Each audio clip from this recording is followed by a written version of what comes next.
It's Joe Pardavila. This is the Forbes Books podcast, and any chance I can get, I love to have conversations with female founders, diverse founders of all walks of life, and give them a chance to tell their story.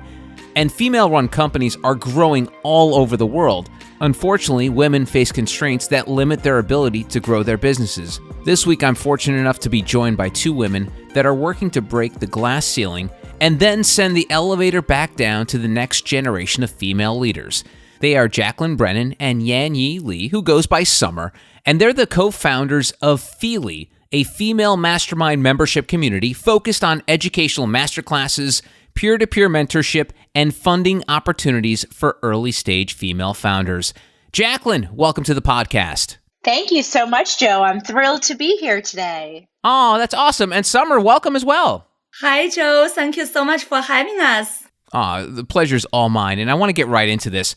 I've been interviewing entrepreneurs for the last couple of years, and anytime I speak to a female founder, the common theme that comes up every time when they walk into a boardroom is a room full of men, usually a little older, who don't understand the product they're pitching. Is that sort of the reason why Feely exists today? Absolutely, Joe. You kind of hit the nail on the head. Female CEOs are only getting 2.7% of venture capital funding, and that number is even lower, 0.9% for non-white women. And what we're doing here is empowering female leaders and female entrepreneurs to get capital, have support, and grow and build their network. And so, Summer, how did you and Jaclynn come together to form Feely? That's a great question. And Joe, before I answer this question, I have something to add to the previous question. Okay. So I absolutely agree with Jax. And as you also know, 80% of the cap table actually presented by men. So what we're building here with Feely is to try to change the entire ecosystem for entrepreneurship and for female entrepreneurship. And then this question, the current question, is such a fun story because Jaclynn and I met at a female pitching event back in 2019, and soon after I was hosting a female entrepreneurship gala at the Harvard Club in New York City to nominate and award female entrepreneurs, angel investors, and VCs. Jaclynn came to support me, and we were looking for a true female founders mastermind to join together. After research, we couldn't find a great golden product we want to join together. And then it just like very casual conversation at Soul House, like we need to do it together because we couldn't find one. So we launched the Feely together. To make it even better, you heard so many stories like people are best friends, then they decide to go to business together. But for Jaclynn and me, we met within 2-3 months. We decided to launch Feely together. Throughout the journey of building Feely, we became best friends. And I'm pretty sure Jaclynn has some juicy details to add herself. Well, Jaclynn, it almost sounds like business Tinder, where you guys sort of both swiped right, and here you go. You've started a movement. I love that, Joe. Definitely, you can say that. We met for the first time at a female founders pitch event at the New York Times, built our friendship and relationship through our Soho House community. And you can definitely say that. We were working on separate things. We were always there to support each other. And Feely was a passion project that turned into a very full-time global business. Summer, what prepared you guys to become founders? Because from what I understand, both of your backgrounds were sort of in marketing and branding, which is a totally different animal than having like your own thing and making something. What prepared you for this new venture?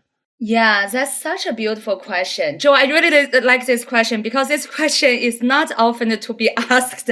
And I'm pretty sure Jaclynn has her own story to share. And I want to share a little bit more from my background. I grew up in entrepreneurship family. So both of my parents are serial entrepreneurs in the education industry.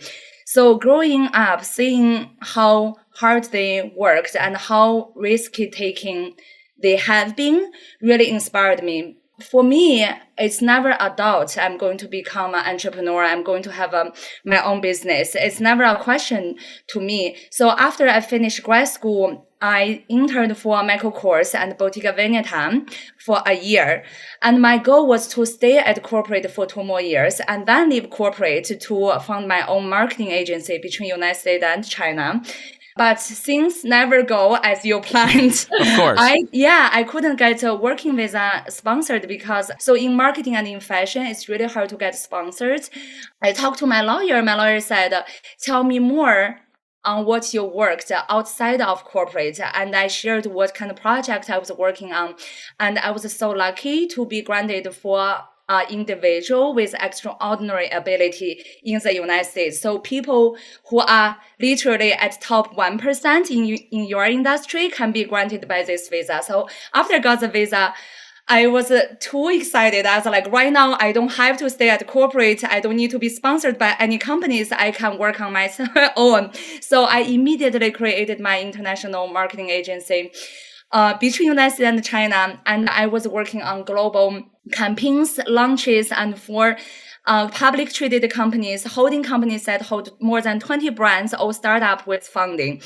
That was exciting and challenging, which led me to meet Jaclynn, which led me to have the conversation with Jaclynn. Both of us feel the strong need to find a belonging and community for female entrepreneurship, which we couldn't find back days. So I think the journey, like my family background and the journey of me being a solopreneur, founding my own marketing agency, all prepared me to co-found Philly with my better half, Jax. Wow. And Jax, let's talk about your background a bit, because you dealt with probably the ultimate female entrepreneur, and that's Serena Williams with her first jewelry line. So was that sort of the seeds to you becoming an entrepreneur in your own right? So I would say becoming an entrepreneur in my own rights was a long time coming and standing. I always worked in corporate fashion for 12 years as a creative director for many different brands, primarily in accessories, so jewelry, handbags,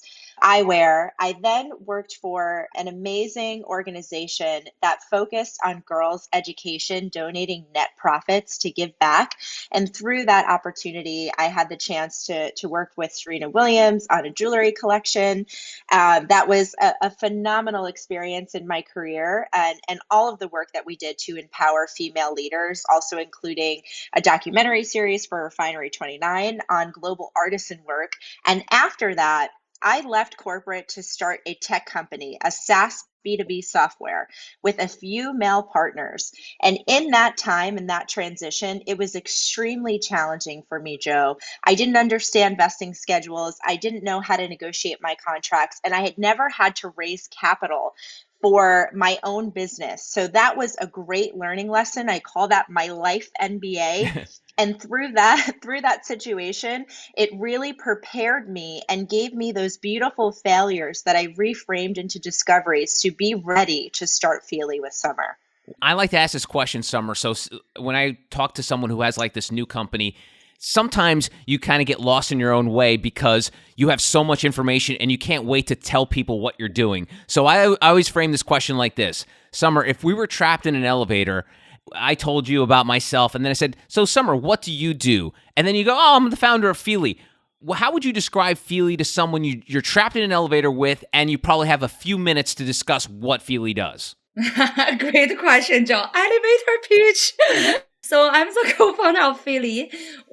Feely is a true masterminds membership for female entrepreneurs. And globally, we have 8,000 members. 80% of them are female founders.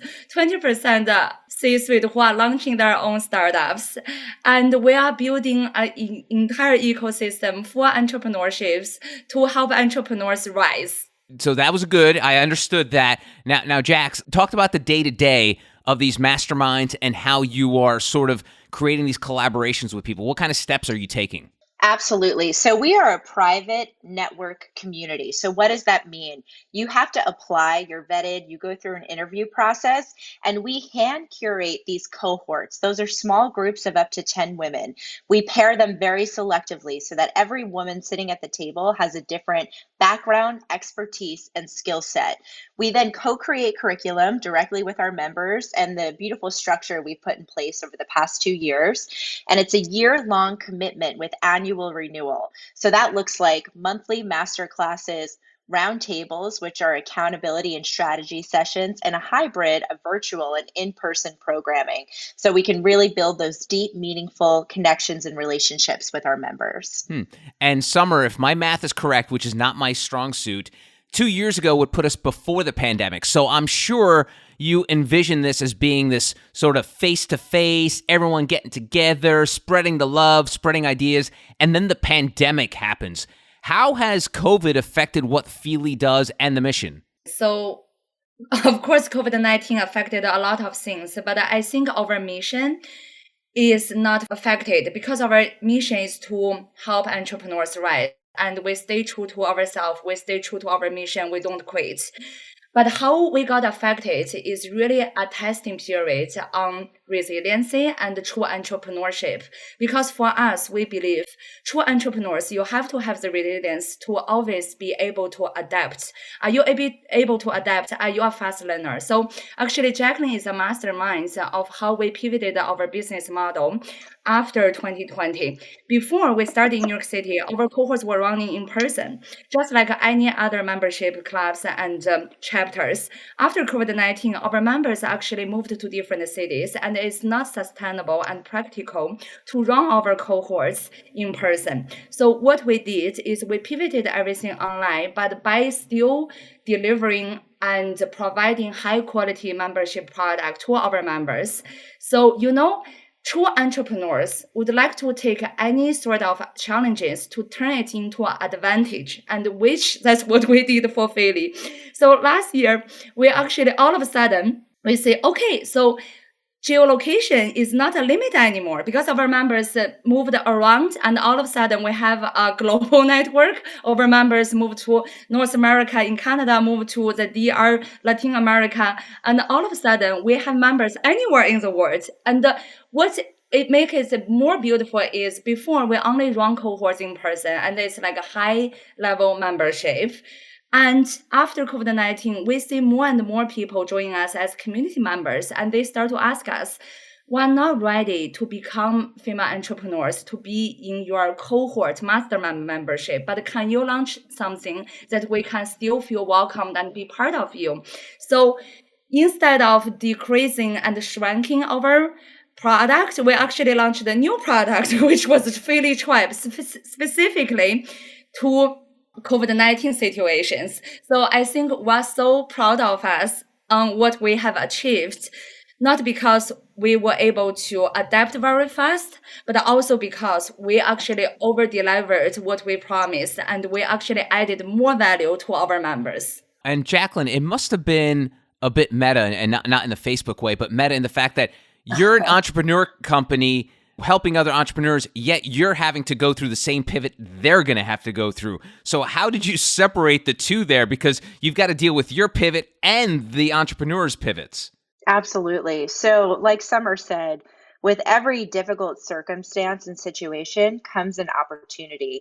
And we were coming from the place of being leaders and being role models for our community, knowing that they needed us. So that was a natural situation that occurred. We had 24 hours to make some really big decisions. And we literally got on the phone and called every mentor and amazing leader in our network to ask them if they would donate their time to start doing virtual workshops and master classes for our community. And we actually provided over 100 free community events during COVID for everybody that was stuck home and really feeling like they needed inspiration, guidance, support, and advice. So just knowing that we put the community first naturally evolved into creating a new product and being able to pivot our business. We're also digitally native women. So this was like second nature to us to just say, okay, here's the situation. Now let's find a solution.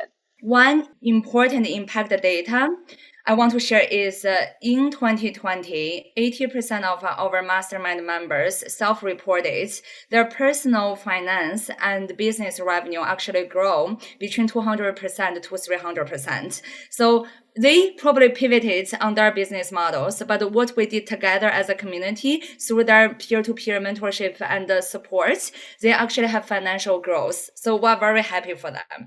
That's fantastic. And Jaclynn, I want to sort of follow up on something you mentioned there about mentorship. And I hate asking this question, but it's sort of like the elephant in the room when it comes to talking about female entrepreneurship and females working with females. There's this sort of like, I don't know, maybe it's created by Hollywood or something where females can't work together, or they're too competitive when they get together. How do you combat that? Or is that even a thing anymore? Is this just something, an antiquated thought that people just still kind of hold on to? So that's actually a great question, Joe. Summer and Good. I'm I glad do because I was not worried look. about asking it. So Yeah, I'm, no, I'm I'm glad. glad you did. Hey, anything goes here. We're Uh, open books and we're good. happy to share. And I'd have to say that Summer and I do not look at other women or other communities who are even women-centric masterminds as competition. We are all about collaboration, and I truly believe our generation is changing that. Women can work together. There's cross-generational mentorship that's happening now in our Feely community. And I've basically reached out to those amazing women and leaders who've helped me throughout my career, and Summer's done the same. And we ask them to be a part of Feely and to open their networks. And we say, we send the ladder back down to the next generation of strong female leaders. We are all about bringing women together, and we all have an equal mission and message to support each other, see more female entrepreneurs, and also raise global GDP. Because we know that when women are in the room and creating businesses and making ideas, it's a better business decision, point blank. Mm. In Summer, is this because it sounds like a generational thing that now the millennials and Gen Z are like, listen, we got to be in this together. We have to stop fighting amongst ourselves. Do you see that, on the ground in terms of the folks in your age group? Yeah, that's a very interesting question, Joe. I wish I could have some more concrete data to share with you because I'm also a data person. But what I can tell you is what Jaclynn and I have been noticing is that our generation or the younger generation, we don't have those kind of competitive mindset. We only have a collaborative mindset, which means even like the top players in our industry, we really look at it from a societal perspective and a human perspective. And also we have a big heart and we have a big vision, which means you are in my industry. I don't care if you see me as a competitor or not. As long as you are doing something incredible with the same mission, I see you as my collaborator and I really admire you because you are making great impact for the same mission that I have. So that's how we look at competition versus collaboration. And also another data I want to share with you is that 50 to 60% of Generation Z claim that they want to become entrepreneurs. And I think like to be an entrepreneur, you really need to be more collaborative. Yeah. So yeah, that's a mindset I think more people start to embrace, which I'm so happy to see the change. That's awesome. And Jaclynn, as me as an old guy, Gen Xer, it's funny the word entrepreneur, how it's changed. And going to what Summer just mentioned about the fact that 50% of Gen Zs want to be entrepreneurs. When I was a kid, and of course you guys weren't around for this, the word entrepreneur, when someone said that to someone meeting them, it was almost treated like a joke. It was like, oh, you're an entrepreneur, you're unemployed. So it's funny how that shifted, and there is sort of this idolization or glorification of entrepreneurs now. Can you talk to me about why people are so attracted to entrepreneurship here in the 2020, 2021? Absolutely. And that is so interesting. And I do believe that you are correct. Entrepreneurship back in the day was considered just a small business or somebody who was trying to figure their life out. Yeah. Today, it's even over glamorized and kind of praised because you're seeing the rise of unicorns. You're seeing the rise of companies going public and IPOing, and you're seeing the glamour of it. What people don't realize, the blood, sweat, and tears, sacrifices, and strategic focus that has to go into entrepreneurship and collaboration. Currently in the US, there's 13 million female entrepreneurs, and that number is growing. So I do believe that the word entrepreneur has changed. And I do believe that the US is creating a new space for entrepreneurship. Traditional education is starting to change. We now have geographic freedom. We can work where we want. And I think people, especially our generation, Millennial and Gen Z, are putting values and creativity over corporate companies. They want to build, they want to create, and they want to have ownership of the work that they're putting in. They're creating untraditional paths for themselves. And Summer, I know you're the data person on this call, but I have some data for you. Deloitte put out some numbers recently about the fact that only 12% of board seats are held by women. And as you two know, the board is where it's at. Like, if you get a board seat, that's where the power is for a lot of these companies. How is Feely, or maybe just like female entrepreneurs in general, doing to tackle this problem about representation on boards? It's such an important topic we can discuss here. I'm so grateful, Joe. Thank you so much for mentioning it. So what Feely does, as you said, like two parts. So we have members who are entrepreneurs, who are so qualified to be board members themselves, and who are willing to take the risks and take the responsibilities to sit on boards. So what we does for our members is like they tell us, I'm interested in sit on boards, and we help them connect to the companies that are looking for board members. So that's one direction. And another direction is we have entrepreneurs who founded startups, and they're constantly looking for board members for their startups. And whenever we talk to them, we would recommend the grandmasters and our mentors and our leaders in our networks who are so successful, influential, and impactful, to give them the opportunities to be connected. Like people like this woman would be great candidate to sit on your board. So we're actually doing two parts to help the entire ecosystem for them to get more female board members and to help them get more opportunities to sit on boards as well. And Jax, what are you seeing in terms of, because I know there's been a movement and there have been a lot of folks that are trying to push the 50-50 Women on Boards initiative and try to get 50% of women on boards. Are you seeing any, I know you guys have only been around for a couple years, but have you seen any movement in that in terms of getting more women on, on these seats? Absolutely. We actually even had a few very large companies come to Feely and start giving us an outline of the females they're looking to put on these boards in different industry sectors. So we're actually helping to fill some of those seats with amazing women who are qualified, experienced, and ready to take those board seats. So I am starting to see that transition change and already happen. I think it needs to happen at a faster pace. And I do believe that these organizations and large-scale companies can come to communities like Feely to source for amazing experienced talent to fill those seats.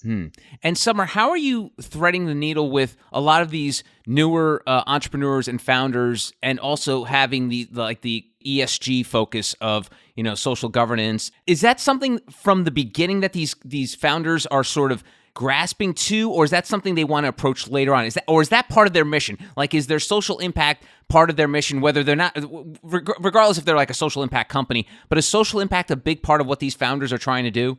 Yes. Oh, I love your question so much. So we say, so Joe, community type business, private networking, human capital based business model wise, it's nothing new. It's nothing innovative. Everybody can copy a business model. But what cannot be copied is our community and the member, who they are. They're characters. So I can tell you 3 commonalities about our members. First, as you said, social impact. They always have a great mission for social impact to help the human society move forward. One commonality. Second, diversity and inclusion. So it's very interesting. We even when we founded Feely, we didn't talk about the diversity and inclusion. And when we select our members, we don't use it as a criteria, like what's the diversity and inclusion represented in your startups. But commonality is like we all care about it. It's just like naturally it comes this way. And the third part is sustainability. It doesn't matter what kind of business or industries our members are in. They all have a great mission for sustainability. So I'm so proud the community we have here, and that great women, great human being, and doing great things for the entire ecosystem of human society. That's wonderful. And Jaclynn, in terms of social impact, is that sort of the, I guess, main mission of Feely? The fact that not only are you helping build these great companies with amazing founders, but the fact that the social impact that these companies will have because you are now having more female-founded companies? Absolutely. I mean, when we look at these companies, just to shout out one of our members who's building a global integrative farming cacao business. I mean, she's doing this in her home country of the Dominican Republic, and the social impact that this is going to have is absolutely phenomenal. We're seeing millennial and Gen Z women focus on social impact, and we're seeing that ripple net effect. We also have incredible impact partners that we're working with Feely. One of them, Nova Impact, founded by Chelsea Toller and Olivia Dell, focuses on next gen impact investors. So these young men and women who are running their family offices and foundations and helping them make strategic investments specifically in impact. So there's a whole pipeline that goes through into being strategic on how we can help entrepreneurs not only create social impact companies, but get them funded. And one of the great things about technology, a lot can be said, there's a lot of bad, but the fact that we can become this sort of global community, obviously, Summer from China and you and Jaclynn working together here in the States. So Summer, talk to me about the international feel of Feely and what other countries are involved with the company. Yeah, we have members and footprint in North America, as mentioned, and Latin America. And we also have members, community members in Europe and Africa. And sometimes it's just very surprising to learn that, we have applicants from Africa, although we haven't done any paid marketing yet. And for Asia is actually our strategic expansion and our next step. We also have a global collaboration on the line with Soho House. And after we have done research, Shanghai is actually ranked as one of the top 5 cities for female entrepreneurship, as great as New York City. Wow. So our plan is to go back to Shanghai and expand Shanghai chapter Q3 next year and really start our Shanghai business Q4 next year. And I'm curious, Jaclynn, how you scale up a company like this, because I've spoken to a lot of entrepreneurs, CEOs, founders, but never one that runs sort of like a mastermind type group that's also a company. How does this scale? I mean, Summer mentioned about the fact that you really haven't really advertised what you do. So how does that scale up happen? Yeah, that's such a great question. So we've spent $0 on acquisition costs for this business. It's purely been word of mouth. So there's 3 different sectors we use to scale and to recruit members thus far. One has been word of mouth, membership referral. Another one has been large scale events that we attach to and we kind of pop up in, like Art Basel, Sundance, South by, and really recruit members when they get access to the work that we do and meeting the community. We do a lot of brand partnerships and ambassador programs. And really, that's how we've been able to scale. Also, social media, it's such a powerful tool to be able to talk about the work we do with Feely, share testimonials. That's how we've been acquiring our customers thus far. And I want to talk a little bit about the giant scalability of Feely, because right now we're currently raising our pre-seed round to really amp up and do this global expansion into China. The beautiful thing about Feely is we do not have physical clubhouse locations. We have partnerships. We have a global partnership with Soho House. The founder, Nick Jones, actually sits on our advisory board. We also work with the Core Club, and we have different hotel partnerships. So we don't have physical locations, which means we have the ability to scale our membership in a huge way because we can do hybrid programming of virtual and in person. So it lets our team be lean and it lets us keep our overhead down and really think about the future of going very, very large for this business. And Summer, I hate to talk about money, but let's talk about money. How is how is Feely doing in terms of making money? Is it basically all on these memberships? Oh my God, Joe, I love talking about money. Okay, good. And the reason why I love to talking about money is because I don't want to be shamed by talking about money. And I think for every successful startups, you need to have enough money to keep creating great impact and to keep nurturing your talents, your internal team, and to keep giving back to your customers. In our case, it's our members. So money is very important, and we shouldn't be ashamed about talking about it. So Feely, we have 3 revenue streams. The first one is membership. as you know. The second one is corporate sponsorships. So as you know, Jaclynn and I, we come from marketing perspective. We're excellent at collaborating and forging corporate partnerships. So for this year, 40% of our revenues are actually coming from corporate sponsorships. And the third one is upsell. So for upsell, we explored the different models. So we collaborated with different consumer brands to launch better product, and also some events and retreats coming up next year. We want to do upsells. So that's revenue streams we have, and we're just so proud of ourselves bootstrapping and to be sustainable and to be profitable. And we're such a high growth, high margin and high scalable business we have here. Yeah. I love doing these podcasts, but I always feel dumber when I'm done with it because I'm always talking to like really, really smart people. So thank you for humoring me for that answer. And Jaclynn, I'm curious, what's the reaction on the ground with these female founders? I mean, I can only imagine, are they like effusive of like, oh my God, I'm so thankful that Feely exists? Not only are they so thankful that Feely exists, but a data point that I really want to drill in here.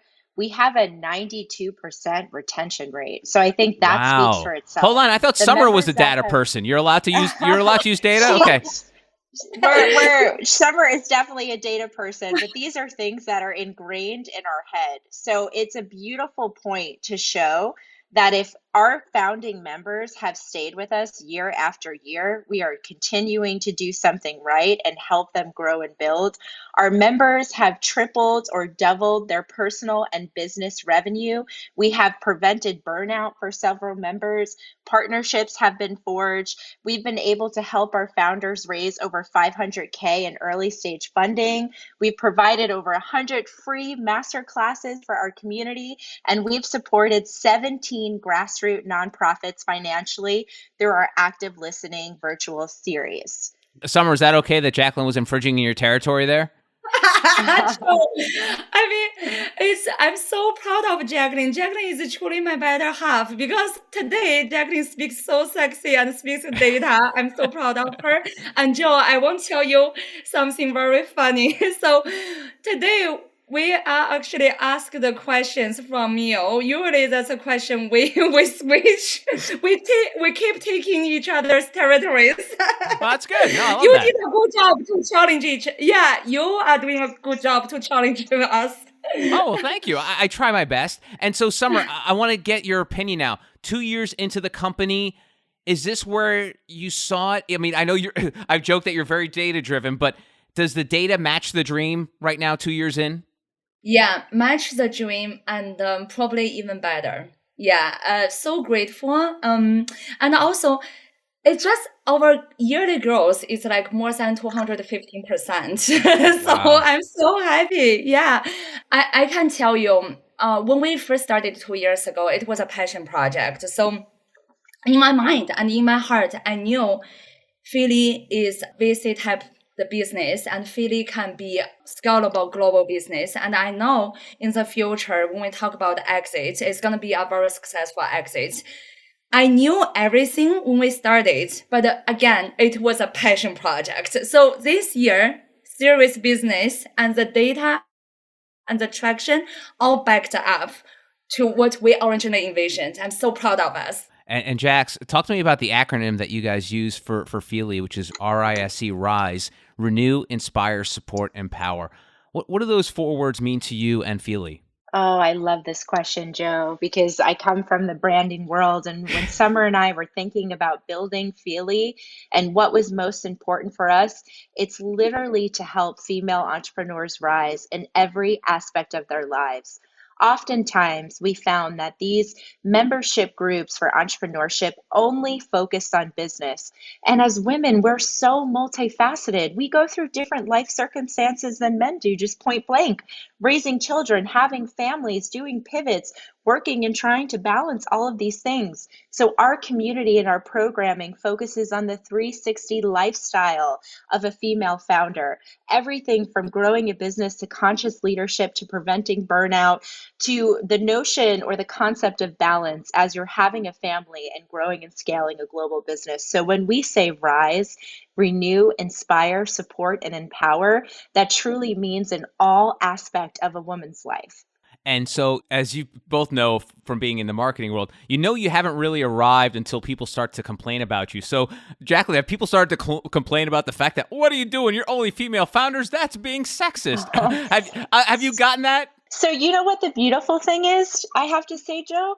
Our community programming is open for everyone. Oh, okay. Male, female, non-binary, however you identify, we are open. When we have community events, we always include men because we believe for this to change, for women to get board seats, for women to raise capital, we must bring men into the equation. So we are inclusive. Although our cohorts are for women only, we do have a global community, and we even call our men who are involved in Feely man-ambassadors. So we are very inclusive and very thoughtful on how we run our community programming. I love that. Well, this has been such a fun chat, really informative. I really appreciate the time. Jaclynn, thank you so much for being on the podcast. Oh, thank you so much, Joe. I've officially deemed you as a man-ambassador now. All for right, Feely. Summer, thank you. Do you agree with me being a man-ambassador? Is that okay? Absolutely. Welcome to Philly, Joe. Oh, well, thank you very much. And thank you, Summer, for being on the podcast. Thank you for having us, Joe. You are so welcome. To find out more about Summer and Jaclynn's community, check out feelytribe.com. That's spelled FYLITRIBE.com. And that's it for this episode of the Forbes Books Podcast. If you enjoyed the show, make sure you take a second to subscribe so you automatically get new shows when they drop. Also, if you have a minute, I would love if you left us a review so more amazing entrepreneurs like yourself can discover the show. And please, don't forget the golden rule and treat others as you want to be treated. Thanks for listening. Until next time, adios. This has been a production of Forbes Books Radio. Find out more at ForbesBooksRadio.com.